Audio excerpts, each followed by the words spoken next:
এটা হচ্ছে সাজেকের ঐতিহ্যবাহী লুসাই গ্রাম। অনেকেই এটা সম্পর্কে জানে না অ্যান্ড ওইখানেও অনেক মানুষ জানে না। অবশ্যই আপনারা যদি সাজেক যান, এই জায়গাটা অবশ্যই ঘুরতে যাবেন। এইখানের ভেতরের পরিবেশটা খুব সাজানো গোছানো, খুব সুন্দর অ্যান্ড আমরাও ওদের ড্রেস পরেছিলাম। আমরা যদিও খুব অল্প সময়ের জন্য গিয়েছি, আমরা আসলে জানতামই না যে হচ্ছে এখানে এত সুন্দর একটা জায়গা আছে। তো ভেতরে তাদের সবকিছু সাজানো প্লাস হচ্ছে ড্রেসগুলো ভাড়া নেওয়া যায়। ঢুকতে আপনার হচ্ছে ৳20 লাগে টিকেট জনপ্রতি। আর ড্রেসগুলো হচ্ছে আপনার ৳100। এখানে হচ্ছে দোকানদার ছাড়া দোকান আছে। এমন আরও অনেক সুন্দর, সুন্দর জিনিসপত্র ভেতরে আছে দেখার মতো।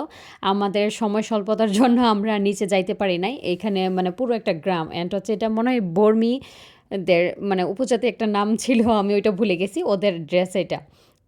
তো আমি আর কি করব? আমি জাস্ট ড্রেস পরছি আর নিজে একটু বললাম একটু ভিডিও করে দাও। এই শেষ। আপনারা অবশ্যই এখানে ঘুরতে যাবেন। Bye, by.